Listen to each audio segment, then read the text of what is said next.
Divine, wildly divine. Okay, we're live now, but we're going to give Facebook 45 seconds or so, so everybody can come in, and they'll fill up pretty quick. And then we'll formally start the show. Let me pull it up and make sure everything is okay. Thank you for your patience, Judith. Please, there is no time.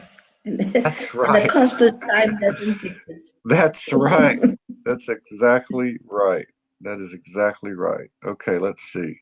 We've got 10 people in the house so far. Oh my. Okay, I'm going to call in the embodied essence of Archangel Michael that is within me. Here we go. 29 people already. Okay. That's an 11, isn't it? That's right. Okay, now we got, okay, here we go. Rosie Neal, I've waited a very long time for this lovely guest to make an appearance. Well, we're going to formally roll the show out here. We got 36 and it's moving pretty quick. Excuse me if I'm using Kleenexes. I've had a very emotional morning. And please pardon me. I see some new faces out there. Let me just introduce myself. My name is Todd Medina.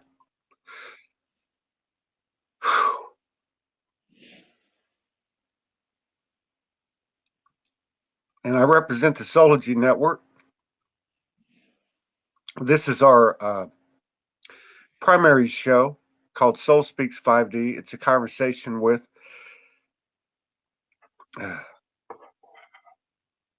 Judith Kusel today. Thank you for honoring us with your presence and sharing space with us today. Welcome to the show. Thank you so much for inviting me. It is an honor and a privilege to be here. And may you all be touched to your core hearts and souls, just like Todd does. You know, when our hearts and souls are touched to the core of our soul strings are touched. And that is when we are in tune with the whole of a sound, energy, vibration of the whole world. That is why the bardic high orders used to have the song, the frequency of song that they only used in the oratory abilities, but also through music, because music always touches the heartstrings. And when our soul is really open and the heart is open, then we are touched at the core heartstrings. And that is when we shed tears, but they're not tears of anything else, but tears of a divine connection that we have, which is sometimes so beautiful, so amazing, that we cannot express it in any other way than by sacred tears. So thank you, Todd. I hope you're going to do all the talking. It's okay. Well, the universe told me when I was homeless, and it took me to a point to laugh. So there's 4 pillars to the universe: peace, love, happiness, and humor. So thank you for those words of wisdom. I want to relate a quick story. I was telling Judith before the show started that we had 4 shows recently. I want to thank Rosie Neal and Morgan Lee, my divine partner, for setting these up. Lisa Transcendence Brown, Sandra Walter, Unity Grace, and Judith. And the first one was Lisa Transcendence Brown. And about a week or 2 before that show, Morgan and I were communing and connecting, and Mother Goddess came in, the universe came in and showed us that Soulogy, after 7 years, had become its own entity. And we were the caretakers, but that it was its own energy. And we've been working with it since that day. We speak with it, it speaks with us, tells us what direction to go, and so on. And on that day, it showed us a golden tree, that it was the tree. And it showed us that if we poured our divine love into it, that it would produce golden fruit. Well, when Lisa Brown called or came on prior to the show, she said, I woke up this morning and I saw a golden tree. So that was that one. And then with Unity, when she came on, she came into the room about 5 minutes before the show started. She was in British Columbia when I was in Georgia. And Sandra, I can't remember what happened. I'm a little too off right now. But and then today, what happened is I woke up at 5 o'clock this morning and stayed up most of the night. A little concerned because I've been displaced again, and we just got married last week. And my beloved's going to probably go back to Australia in about 10 days. And I wasn't upset. I have complete faith. I was just sitting there. I went outside, sat by the lake, and I saw a golden disc rise out of the water. And from there, and I won't get into it, many things have happened, which I'm sure will all be out there posted, and people are, the golden fruits are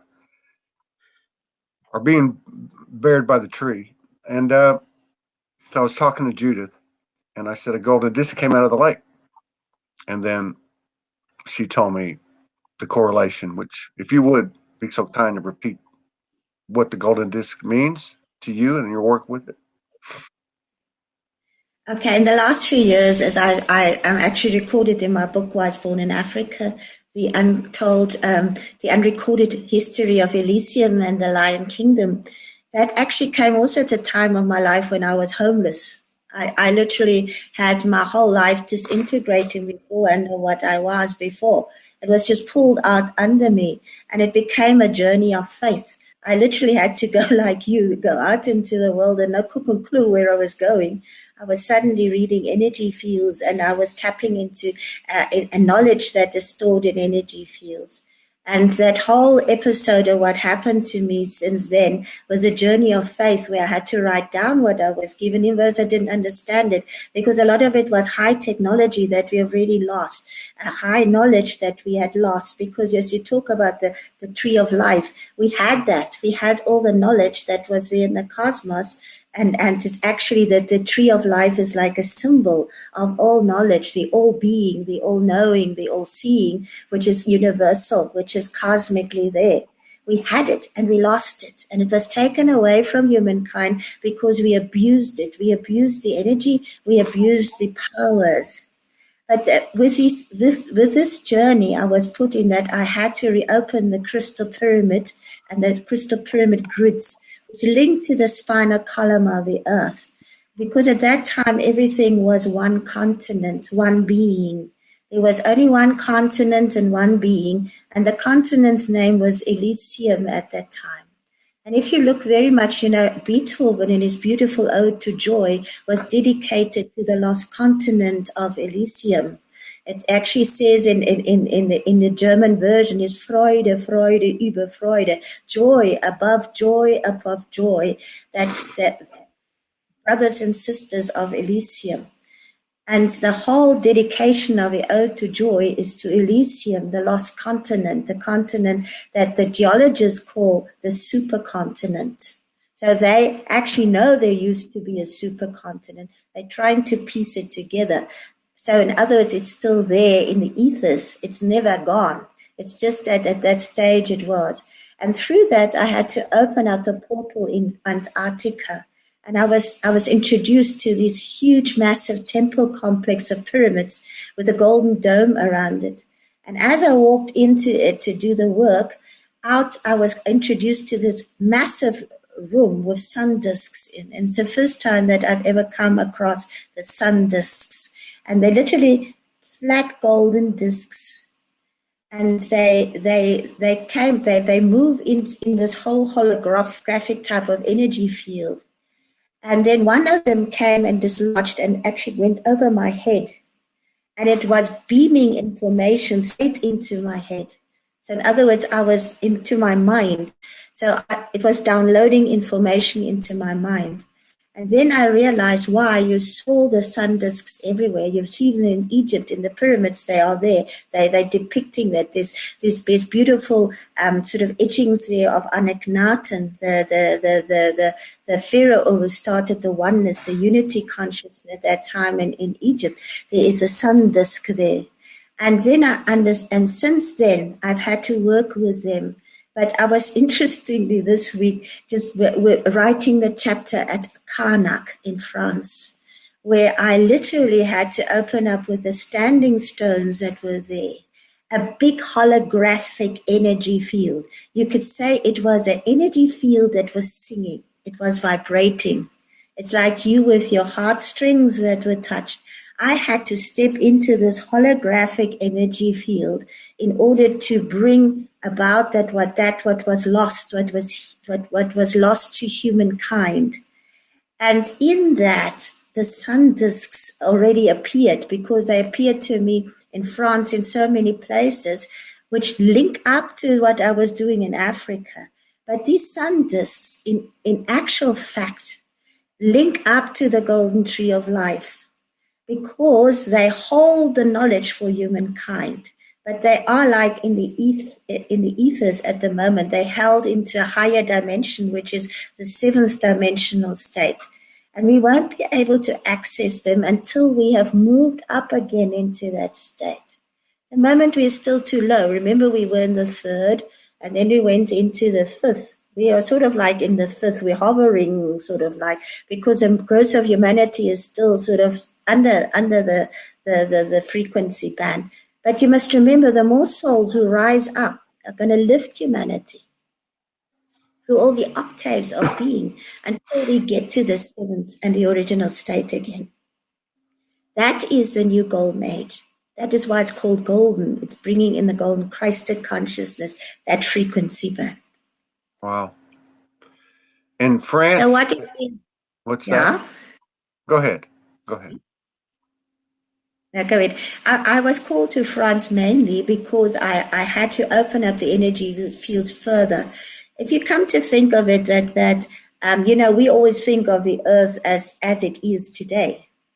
When I, for instance, had to draw lines on the map of the earth, I was told to turn it upside down, because they said to me, it has always been shifting on the axles. And every time we self-destructed, you must remember, Elysium was destructed by the wars of heavens. And the wars of heavens were literally, the whole galaxies were in war with one another. I spent a whole chapter in my book just on the wars of heavens.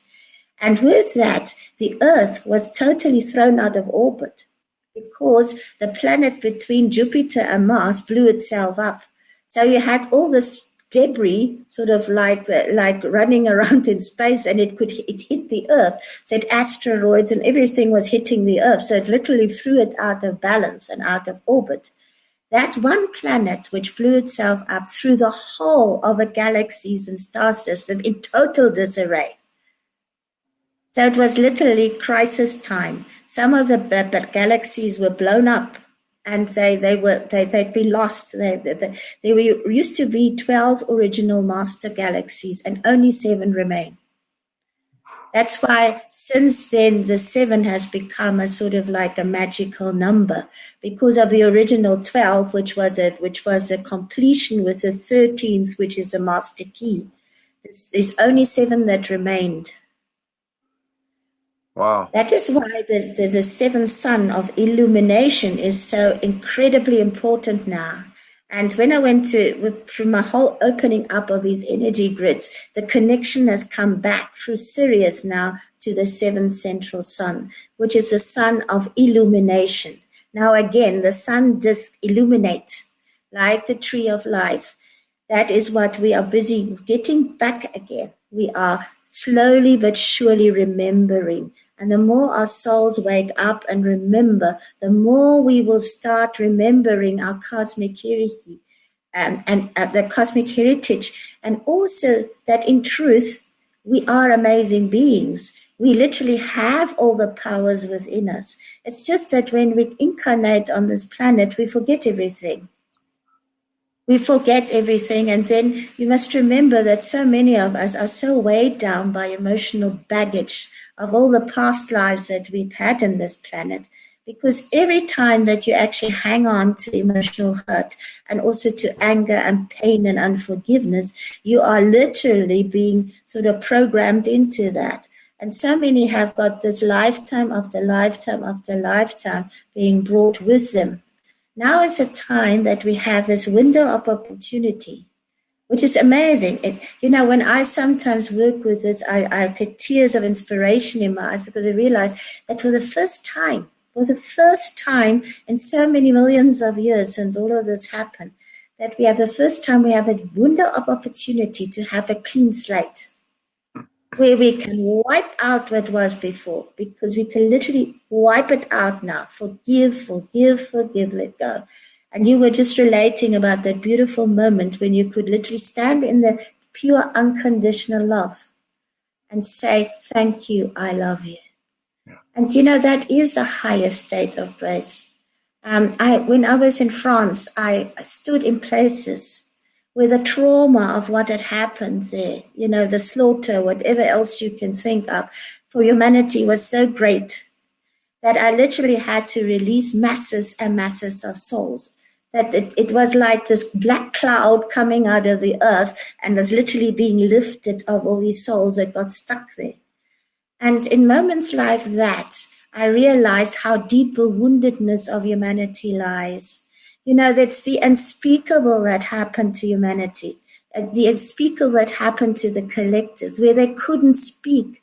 You talk about the divine feminine. The feminine at places has been so persecuted that she could not speak anymore. That's why she withdrew. Now she's coming back, but she's not coming back with a vengeance. She's coming back with an open heart. And she's teaching us, forgive, let go. You have this clean slate now. You can create the most wonderful life for yourself for generations to come. But you cannot take this baggage with you. Let go. We have to now have balance and harmony. And in balance and harmony, we can create that unity consciousness. We can create the new world. And we can embrace each other as equals. In truth, there's no difference. We often have problems with relationships here on planet Earth.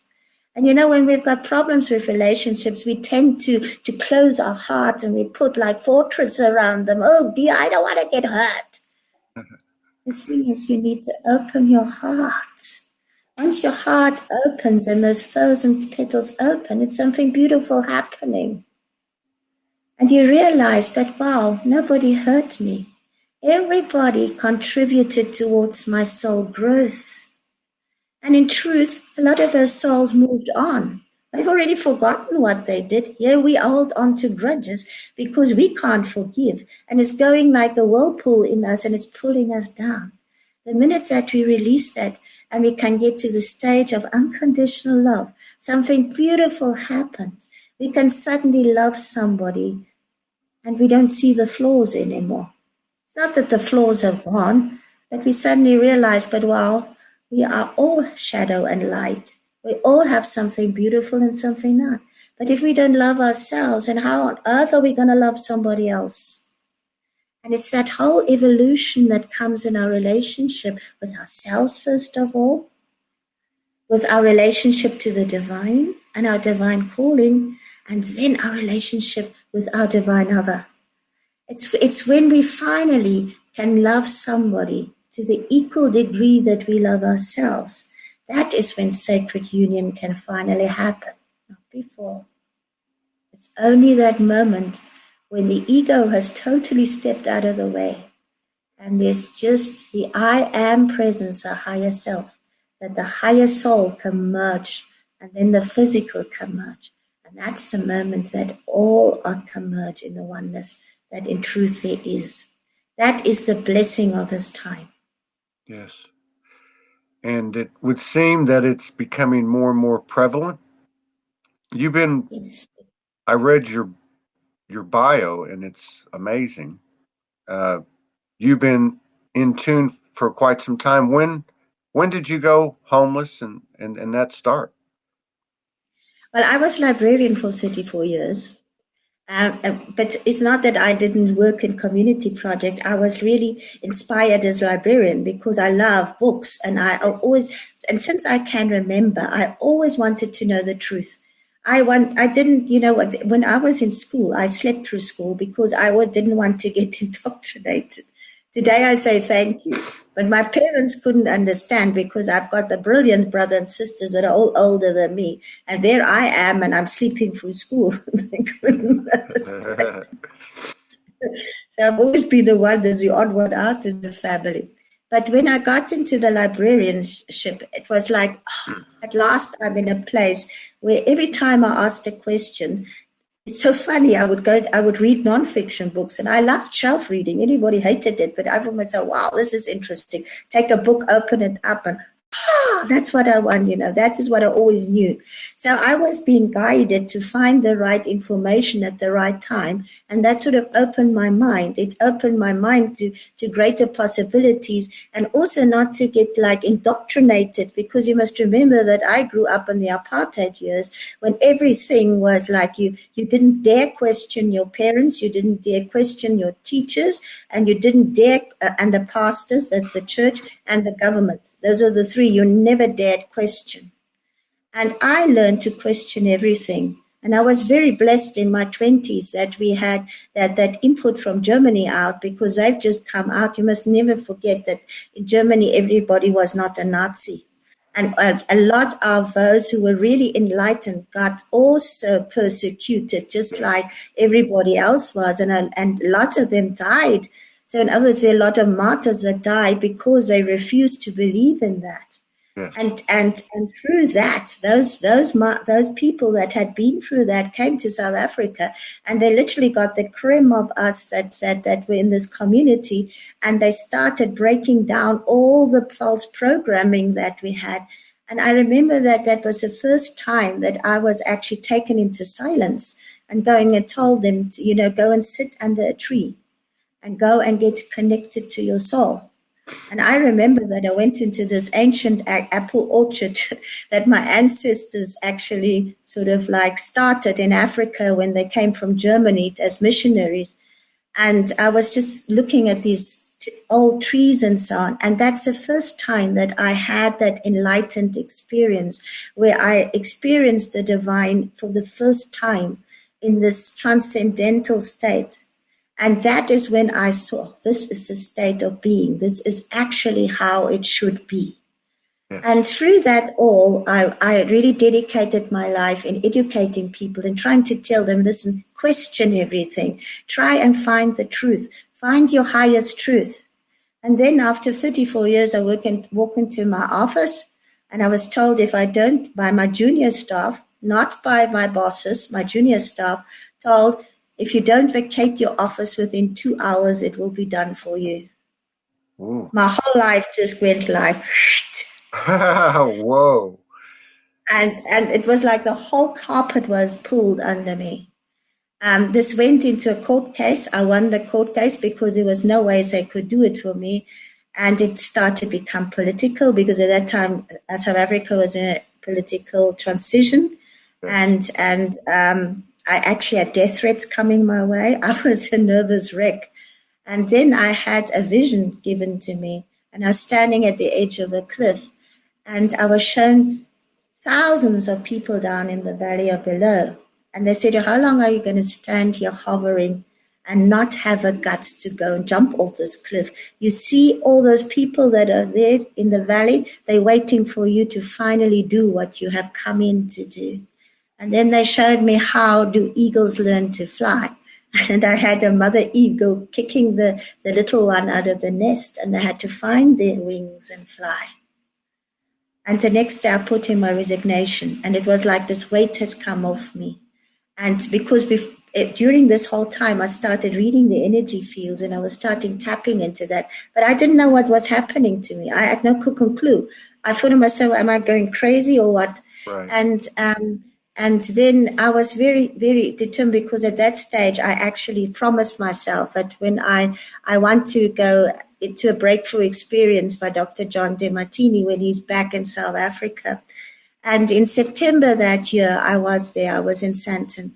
And that breakthrough experience helped me to get over my emotional baggage, over the emotional charges with what had happened to me, about these death threats and things coming to me, realizing that if that didn't happen, I wouldn't have gotten the kick in my butt to finally go and do what I needed to do. You become grateful. You say thank you. And today I say thank you. It's the best thing that's ever happened to me. Here I am. And my life is, I must say there were times when I was down and out.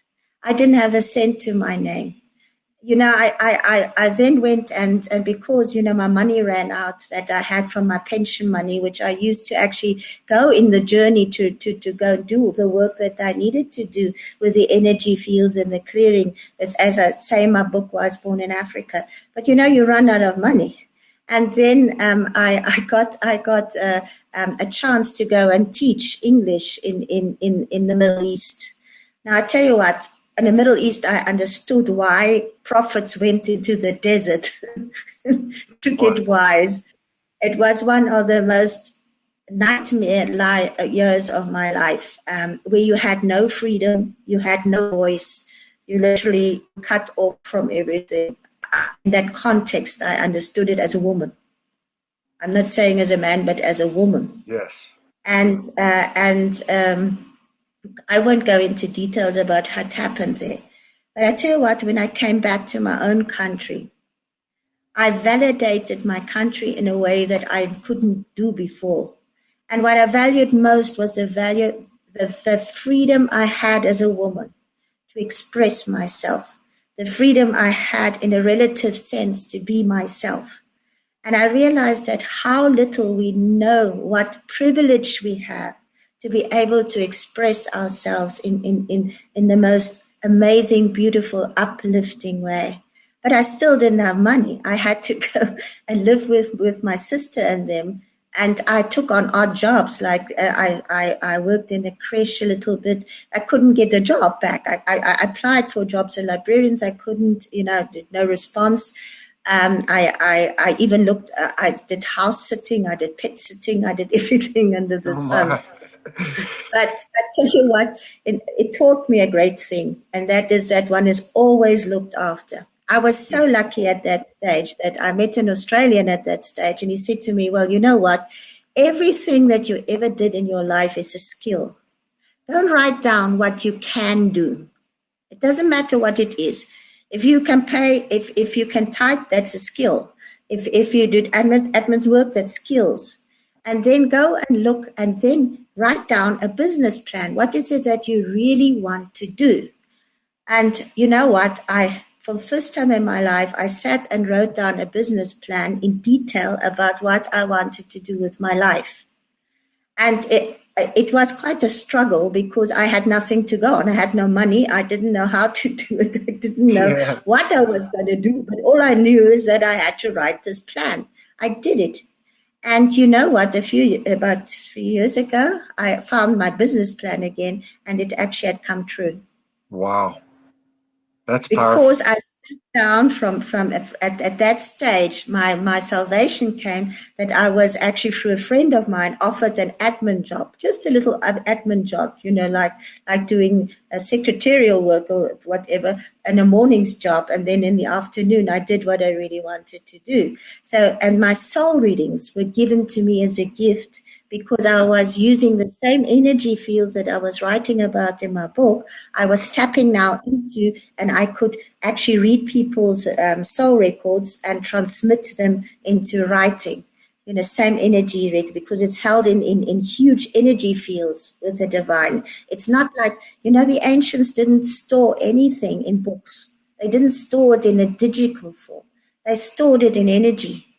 Wow. And we have to return to the stage where we can literally tap into that energy field in order to retrieve everything that we want to. That's knowledge, that's technology, that's everything. Spirituality, you think it's in there.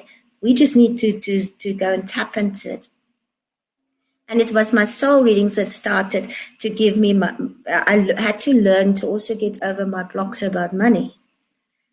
I always thought money wasn't spiritual. I always thought, well, it's not spiritual to go and charge for services. And then I was shown that the energy of money is energy. It's neutral. Yes. It's what you project on it that you will attract more of. Yes. I had to go through a whole sort of like shifting within me and look at where did my programming about money come from? Where did my beliefs come from? And then to reprogram myself steadily but readily, and to become grateful for the energy of money, realizing that if I don't have money, I can't live. Yes. It's like you at the moment you're struggling with that. But it's, if you don't have money, you cannot live. And my salvation came in a book that was written by Dr. Joshua David Stone about financial matters. You know, he wrote some beautiful spiritual books, but in this he goes into it and he says that most light workers struggle with this. And he says, if we don't learn to anchor in our soul work into physical form on earth, we will never be able to empower ourselves and empower others. And when that suddenly triggered with me, and I realized, wow, I have to be able to stand on my own 2 feet in order to do the work. If I can't stand on my own 2 feet, I will not be able to sustain life, because I will always worry about money, then get myself in tears and get myself in a stress. I have to change myself to the core here. And I started seeing it as an exchange of energy. But I also started to bless everybody that was actually delighted to pay me for my services, as I was delighted to give my service. So whenever I do my readings, I bless the soul before I do the readings. And I ask that I can be used as a crystal clear, authentic, truthful, loving master transmitter channel. So that my service is not my ego. It is what is transmitted through me as a service. And that has brought blessings. And now you say thank you for the blessings that life brings. Because I realized that I couldn't have published my books because, the publishers, because my work is so unusual, won't touch my work. And I struggled with this. And then, every time that somebody rejects your work, you go through like a struggle at soul level. And you say, no, what is wrong with me? Why don't they want to publish my work, type of thing.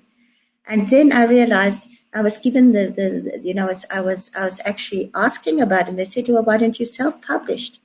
And that is when I was so grateful that I could do that. I was learning immense things here. I was learning what does it take, to publish a book. I've always been a librarian, so I've always used the books, but I've never known what process you need to go to. And through this all, I have learned that if I self-publish the books, I'm using the money that I've been gracefully been given, so that I can do the work further by paying for my own books. And that money that I get from my books, I put aside so that when the next book comes, I have enough money to publish that one.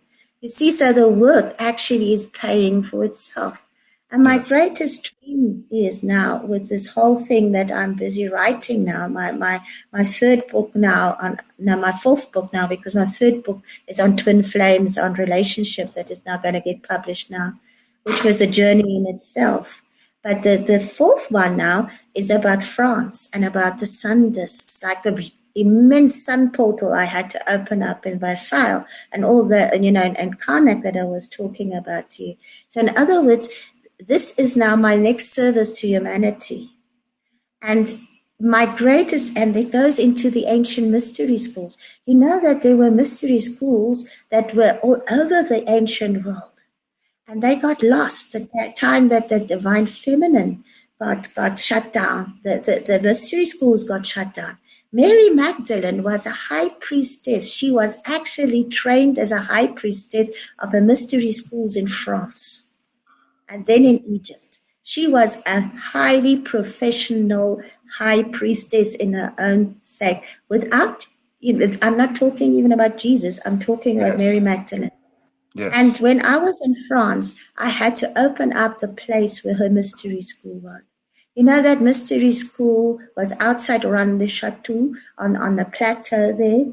And it was there that I had a group of people with me. And we said, okay, today is a day that we reopen Mary Magdalene's Mystery School.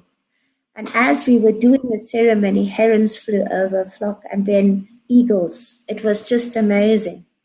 But you know that school where the place was for women and children. It was like a real educational system for young girls and women. And it was a happy place. And it had a courtyard in it with lions and rose gardens within it. And it was attacked.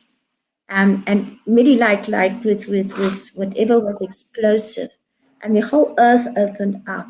And this whole thing just got buried. And it became a plateau.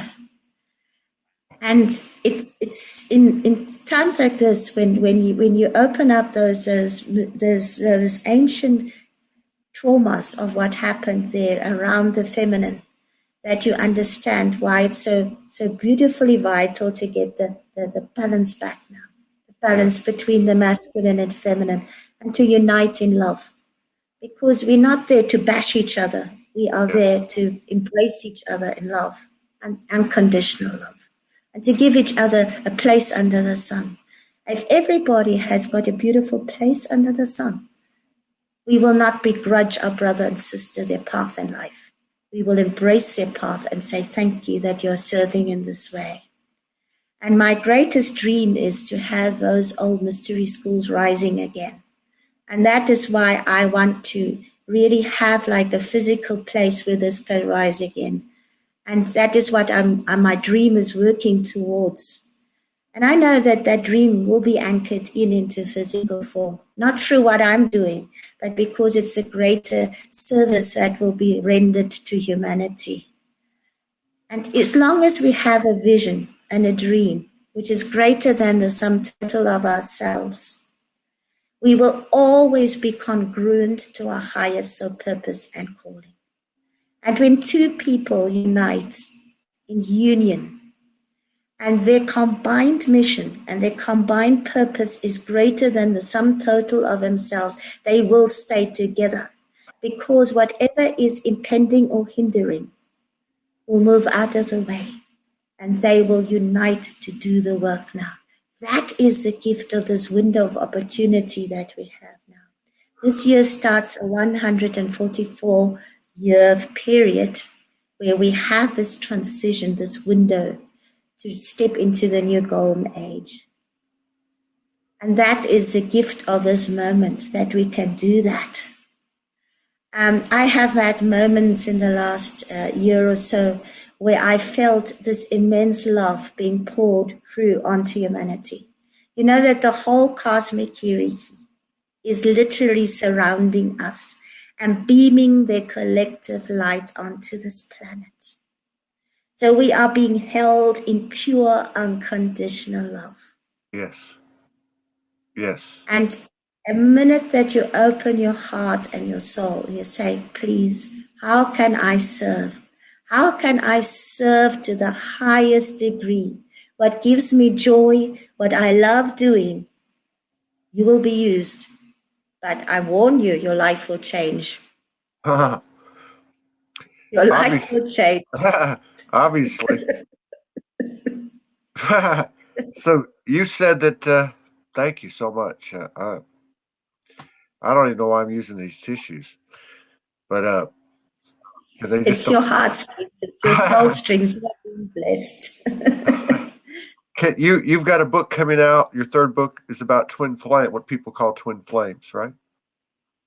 Can you talk to us a little bit about what that is, what the twin flame role or divine conscious union role is to this transition, and maybe even about Helios Gamos?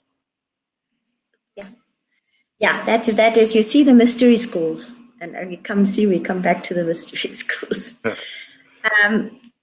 In ancient times, when a baby was born, before a baby even was born, you see, I'm going to do a series now on the new children, because they've really now come to me in visions, and they put up their hands and say, please help us, become a voice.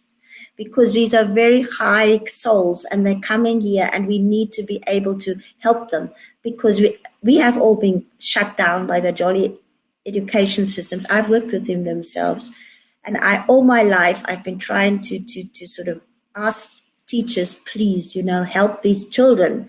And there are so many, well, in any case, I'm going off on a tangent. No, that's a great subject too. That's a great subject. Yeah, but what happened is that if beforehand you had a soul reading the time that you were born. So you already, from the time that you were born, your parents and those subsequent people that will handle you in life knew what your soul purpose and mission was in life. So in other words, they knew why you come in. You never went into proverbial school. You immediately went into that which you were meant to do. And when two people united, they only united in order to create children when they both were ready and wanted a child. And then they would get a vision of what type of soul they would like to attract.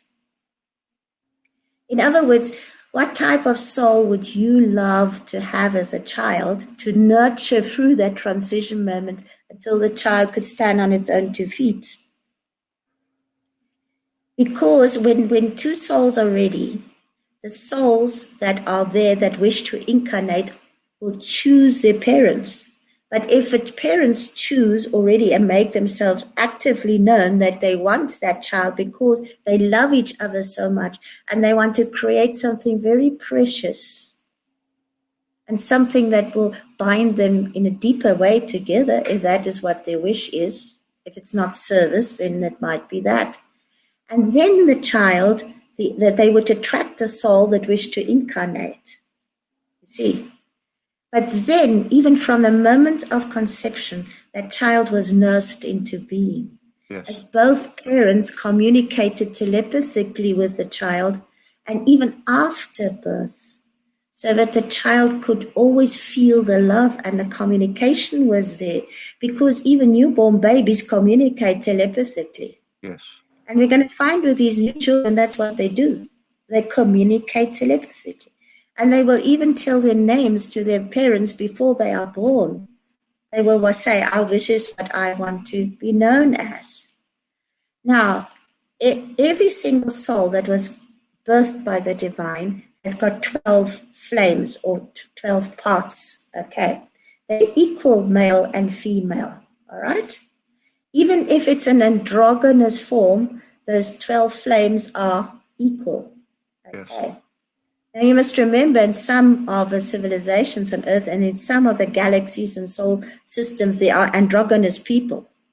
That is where we all remember androgyny from. Some people are androgynous. They're not male or female. They're both.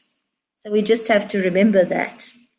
But with souls that are male-female orientated and actually take on a male or female body, embodiment, which is also present, because God the divine created so many forms. Some of the forms that are on other galaxies and so on don't even look like us. Okay. Yes. So just be aware of that. All right. There is not one master form. There are many different forms of and expressions of souls on the whole of a cosmos. All right. Yes. It's just that here on Earth we forget about that, but it's there.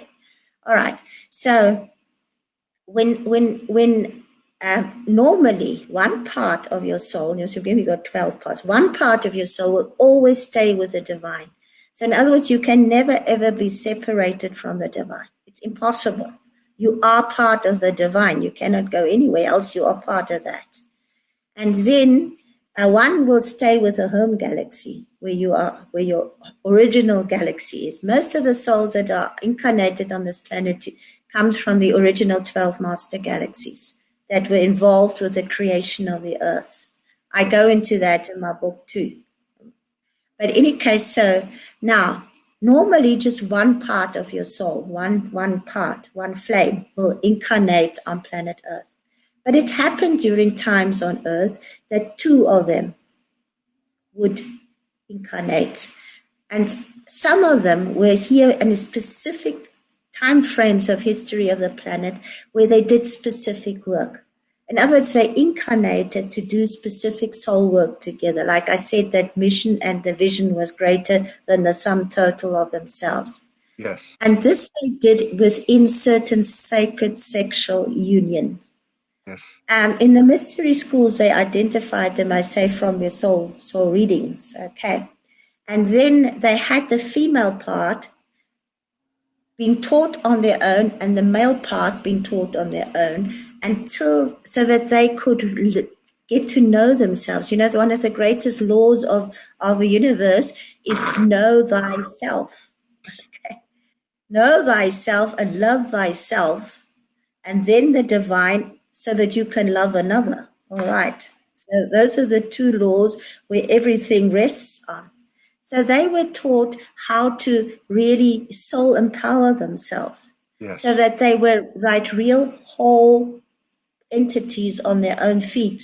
Okay. And then at given times they were nurtured to bring together. It's not to say that they didn't train or know each other. It was just that when you were right and mature enough to go into a sacred union, that you were then nurtured into that. Because when you go into sacred union, it takes responsibility. Yes. It takes trust. It takes respect in the deepest sense. If you don't respect another partner, don't expect anybody to respect you. You understand? Because if you cannot cleave yourself open to the deepest part of your soul, you cannot really communicate. Yes. You know, a lot of people have got great difficulty with that. You say, well, I can't tell the truth. Because if I tell the truth, they reject me. Yes. If you really love somebody, you can be truthful to the core of your being and know that the other one won't judge you. They will love you just the way you are. Yes. They might not always understand why you are acting the way you are, but in truth, they will always accept you the way you are. Unconditional love. They have unconditional love because then the heart opens and you can embrace them in that part of themselves that is there. Now, just remember that if you have a twin flame, they're part of your own soul. Now, they reflect everything back to you and they know you better than anybody else. So what comes to the fore? The shadow. Yes. So now you will see everything reflected back into you that you have not loved and that you have not owned about yourself. And that's where pain comes in. Because so oftentimes we see it in the other, but we don't want to see it in ourselves to the same degree. We say, that's not I don't do that. But you are everything that the other is. You are everything that every single soul on this planet is. You are not separate. You are one with the whole. And that is the beauty of a twin flame love, is that you will literally scrape each other's edges off. You know, all that which no longer serves you will start coming off. It's painful. And also, you will blow up. You will blow up and say, well, I don't want anything to do with you. What then? But the thing is, you will always be pulled back together again. Because you cannot separate, because you are actually one. Yeah. Until you, and this is a balance dance, you know, it's a masculine, feminine, it will go up and down. That's why it's so important to be whole. If you are whole and they are whole and you love yourself just the way you are, and he loves himself the same way you are, then you finally can come together as equals. Yes. And then when trust and respect is there and that deep, deep love, it just opens yourself to a deeper level of love and unity. And that is when you start experiencing alchemy to the highest degree. Yes. That is when the third fire is ignited. That's the holy fire, the sacred fire. And that is the fire of alchemy. And you know, in ancient times, they used that to co-create with. In other words, the male and the female would have an intent of what they want to create into the world in higher service. The moment that they united, they would project that and it would manifest into form. We just have forgotten that. So it's actually a way of co-creation at the highest form. Not so much to co-create children, but to co-create something that you would give in higher service to humankind. But unfortunately, as now humanity fell from this level, you see, the fruit of the tree of life has something to do with sexuality. Yes. The snake that's always given all the worries and the woes and says it's a snake that got Eve to do it, and Adam says it's Eve. It's not true. That snake stands for the symbol of Kundalini. Yes. And the Kundalini energy is what goes around the spinal column. And the spinal column is the rod. You know, if you look at the caduce, the medical sign, there you are. That's a rod there. And the Kundalini goes around it. That's the tree of life. Yeah. Now, the Kundalini energy itself is a most magnificent tool to co-create. It brings the transcendental, the opening up to the seventh heaven. That's the seventh state, the seventh dimensional state, which is the angelic state and the higher realms. That's it. That's where the archangels and the angels and that type of angelic realm, the golden crested consciousness rests. So everything of a divine mother was spiraling energy. And at certain spots where the temples were the same spiraling Kundalini energy that the earth held.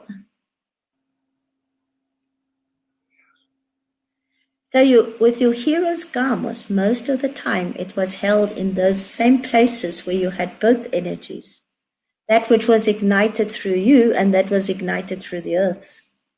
And that brought the extra sort of like abilities to co-create at a higher level. And the thing is that when humanity fell, it was because they started to abuse those powers. They started it to destroy instead of to build up. They started it to enslave instead of lifting up and bringing greater good to humanity. That is why it was shut down and taken away from humanity. So we're slowly but surely learning again through relationships. And now you must remember that as humanity fell in Atlantis is one of the reasons. It was already Elysium, the Lion Kingdom, Avalon, and Lemuria were all in the seventh dimension. Atlantis was fifth. The Atlanteans never had that technology that these had here. All right. But as they fell, Atlantis rose here. Atlantis was the walls of heaven all over again. Yes. In the beginning, Atlantis rose to the golden age. And then the same force that actually infiltrated the minds of those that started the walls of heaven started in Atlantis. And they were bent on mind controlling humanity. And they feared the divine feminine more than anything else, because they feared the sexuality of a female, which is directly linked to its psychic abilities. Yes. Because this female is a natural transmitter. Atlantis is where the patriarchy rose. And the patriarchy divorced itself from the feminine and said, we'll tread on her. We want to close her down. But the tragedy is that the minute that the male divorced himself from the female, he became lonely. He divorced himself from the divine, which is masculine and feminine in one Godhead. And he divorced himself from his own mother. Yes. And he closed down his feeling, his heart center, and he went into his mind. Now, if a heart and soul are not linked, the heart and mind not linked, you start creating your own destruction. Yes. Because there's not balance, you see. That is when the divine feminine, with the fall of Atlantis, when Atlantis nearly blew up the earth because they were bent on destruction and they mind control. They even put control boxes into people, planted that, so that people couldn't think on their own anymore. That is the legacy of Atlantis. And the legacy of Atlantis comes with the patriarchy that now rose, which brought total imbalance now. And for the next thousands of years, that imbalance got exasperated when suddenly the male dominance was so that the female was seen as a commodity. Yes. And marriages, for instance, came into being where you literally were like you had a dowry agreement. And it was all about land and property and political alliances. And then you had slavery, where people were sold into slavery, whatever else. You see, all that is legacy of Atlantis that now came in. When I do my goddess energy courses, and the first thing we do is we start releasing marriage vows. We're reading off. We release pacts, we release all that which were contracts, because if you ever signed a contract and people witnessed you doing that, it will stay with you lifetime after lifetime after lifetime after lifetime until the angels are dismissed that were witness to that law, and the people who actually witness this release you from it. And these are just outwards and inward signs too. Rings and things, that's also outward signs of the same bondage that you went to at some stage. But you must remember that there are people married to each other who were not supposed to marry each other at all. Yeah. So now you created all this negative karma with souls that you were never meant to be in any relationship with. Now you meet them in this lifetime, you think, because the feeling of possession is there. You own this person, because you had a marriage certificate, you owned it. But you owned it in the wrong way. It's not right or wrong, but it wasn't in the pureness of love, of what it was intended at first when you were created. Now all that baggage that you had before comes into that marriage, okay? It's got to be released somewhere along the line. But you see, you can only release it when you do the inner work. Yes. When you start realizing where does this come from, you can start working on it and say, okay, all right, I understand now why I got involved with this soul. Okay, I had some negative karma to clear with this soul. But that soul and I need to forgive each other and come back to unconditional love. Say thank you for all the lessons you taught me. Thank you that you're bringing me back to unconditional love. Thank you that you're teaching me self-love. And then I can release you with love and not with war, like so many divorces. They become into war zones, which is unnecessary because it brings more and more emotional baggage and emotional pain. So the next lifetime you meet again and the same old thing comes along. So I think it's very deep concepts that we have to start understanding in a very deep level now, is to take responsibility for every action and inaction that we ever did. Yes.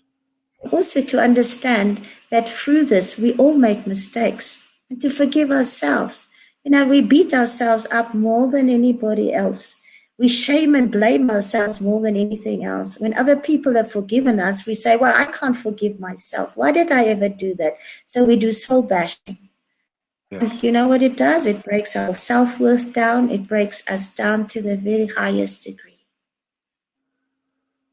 And there's the divine and says, I love you just the way you are because I see the perfection of you. Yes. I see my beautiful child as I conceived it and as I birthed it. There are no flaws. There's only perfection. If you feel divine love to the deepest core of your being, something in you shifts. That's right. That's when you start crying tears. You can't even express why you're crying it, but it's because your heart and soul strings are now in harmony with the primordial vibration that in truth you are. And then you will see that everything is perfect. Every soul that you met along the way has taught you something. Every single relationship that you've ever had has taught you something. Once you become grateful for that lesson, and you can say to that soul, thank you, thank you, thank you. Boy, you kicked my butt into gear. Boy, you challenged me. But boy, I have grown through it all. And then there were always times when, when you really supported me. There were times when you loved me. There were times when I couldn't love myself when you loved me. Thank you. And then you'll see everything is perfect. And that is when you're really ready for true love. It's when you can embrace the beloved just the way they are. Without projections, without saying, you need to make me happy, because you will start to understand they can't make you happy. Only you can make you happy. It's something that's deep inside of you. It's that which is you, which needs to come in highest alignment with yourself so that you can love yourself to the deepest level. And then a magical thing happens. The rose of the heart opens up, petal by petal by petal. And as the heart rose open up, now the love of a divine flows in and takes over your heart. You become so empowered. You connect to your higher soul self. And now you can see the beauty, the soul self in the other. You see the soul in the other. It's got nothing to do with physical form. It's got to do with soul meeting soul. The soul fire of the one and the soul fire of the other, becoming as one in perfect harmony, balance, and unity. And then the third flame opens. That is alchemy to the highest degree. And there's something so beautiful. Is relationships is a path to enlightenment. Because the minute that you become one with someone, totally one, in harmony and balance, you experience bliss. You experience that moment when everything fades away and there's just ease. That is the all-being. And that is what the sexual energy in truth is about, is that we can experience the all-being and unite with the allness of all, the consciousness, in order that we might grow the soul and its souls into the higher states of being. If love is used in this way, the power of love reveals itself. And the power of love is such that it's the greatest power there is in the omniverse. But the power of love is always steeped with the power of wisdom. Yes. When one is wise, one knows how to use the power always to the highest good of all. Yes. And never to destruct. Yes. Never to hurt or harm. Only to create ever greater levels of love and loving and wisdom. That is the highest mastery that there is. And those are the true paths of enlightenment. I can just say it is a journey. It's not something that will happen once in a while. No. It is a journey in itself. And as you walk this journey of life together, there will be times when you just need some space. There are times when you need to be on your own just to find yourself at higher levels. It's not to say that you don't love the other. It's just that you need that time to nurture yourself in the deepest parts of yourself. Give each other space. Give each other the freedom to be and to grow to the level that they can. And then inspire each other. There's nothing as beautiful as when somebody just says, you know what? I want you to work with me to this greater plan. And I can see how you're contributing it. I will be your best cheerleader. I will cheer you on in doing that. And you have this vision, and you start working together with that. And the other one blossoms up, and they say, wow, see, that is co-creatorship. That is working in tandem together so that we can create for the higher good. And then something amazing happens. You go closer and closer together. And eventually your energy fields become so entwined that there's no difference between you. Yes. Thank you. That is true love. Thank you. Thank you.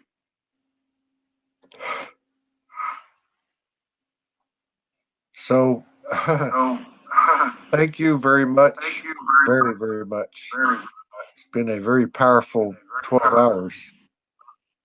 And there were no coincidences.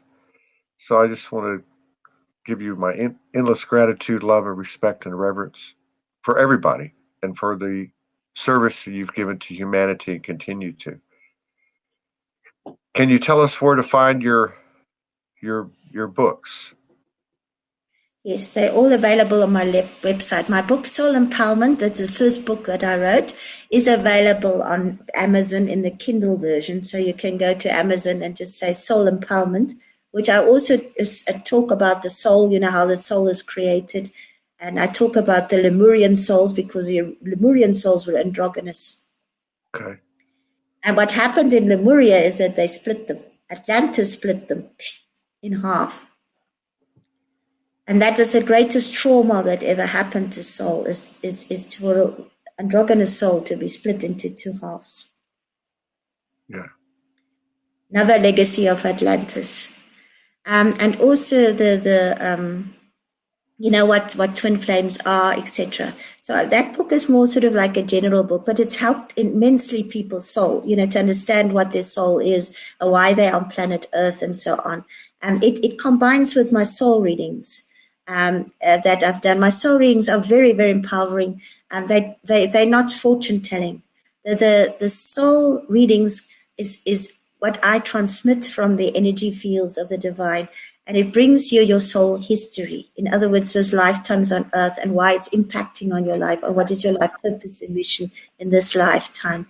And that you can also find with my website. My books are on the website, and also the courses, like I do the Soul Empowerment in course, where I go deeply into how to open your higher transmitter channels. You know, we have to open our higher transmitter channels now, because we have to be the bridge between heaven and earth. We literally have to anchor in this into the earth now. And I give a goddess energy course, which I'm busy with now. I'm going to do the new children, which the new children are so amazing souls that are now incarnating, that never incarnated before. They need help. And we need to understand, we need to educate parents, we need to educate teachers, we need to educate the whole systems here, because they are not going to fit into the norm.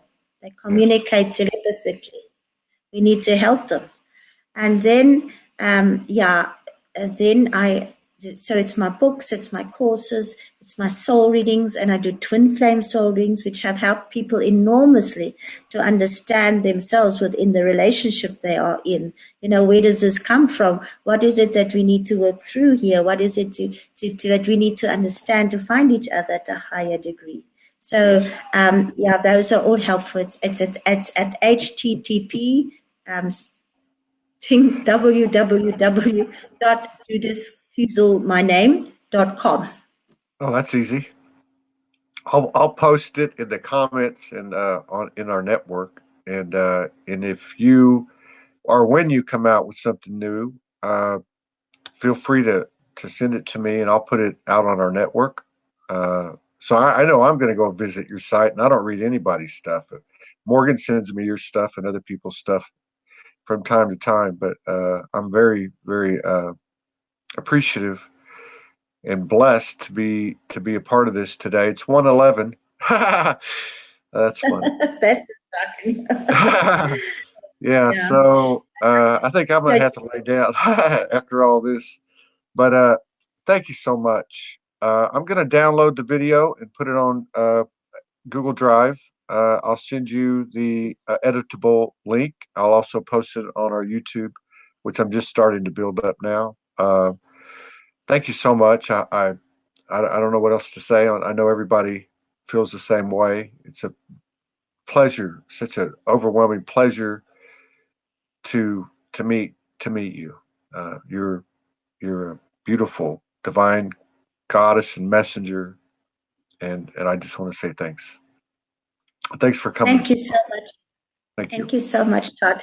And I ask you to please just email me your details, your date of birth, and also your full name and details, and I will do a soul reading for you with gratitude that Thank I you. could have been on. And I'm quite sure it will help you in your beautiful life mission. And thank you that you undertook this path to undertake. It's not easy. You know, sometimes we literally have to put one foot in front of the other. But the place where you need to go to will reveal itself for you. And you will be blessed in ways you cannot even, sort of think or figure out at the moment. Yeah. And remember that sometimes we have to disintegrate completely, like a little pieces in order to be put back together again in a much greater and higher way. And at the moment you're going through that phase, and that is when one feels very brittle and very sort of like fragile. But out of this fragileness, the new is born. Yes. It's a rebirth. The crucifixion itself is actually a symbol of a disintegration, the death that we all go through in order to be reborn. And when one goes through this whole period of regeneration and then the disintegration, it can feel like many deaths at once. But it's when one is put together again that one rises to a higher self. And that is a great blessing of it. And you are being blessed with that. And the sun disk this morning was to show you to rise again, to show you to come out and to spread your radiance out into the world in new and higher ways. Thank you for that. And be blessed. Thank you. I'll see you later. Bless you. Thank you. Bye-bye. Bye, everybody. Bye-bye.